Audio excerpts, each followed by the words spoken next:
Today we have a lot of animals. Let's learn their names one by one. Are you ready, toddlers? The first one is a sheep. This is a sheep. Sheep is a farm animal. This is a sheep. This is a leopard. A leopard is a wild animal. This is a leopard.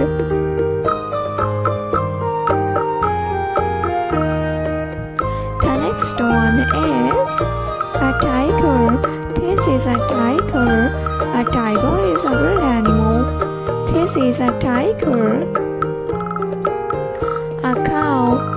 This is a cow. A cow is a farm animal. This is a cow.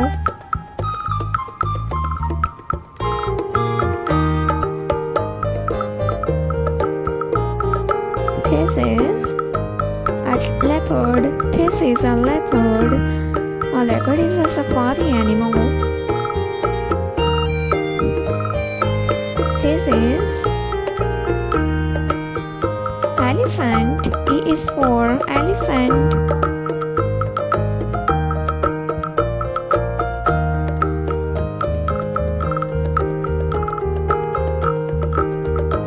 This is a lion. L is for lion.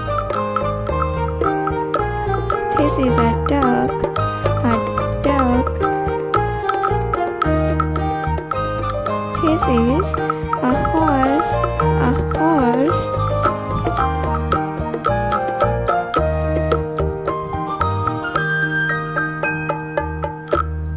This is a giraffe. A giraffe.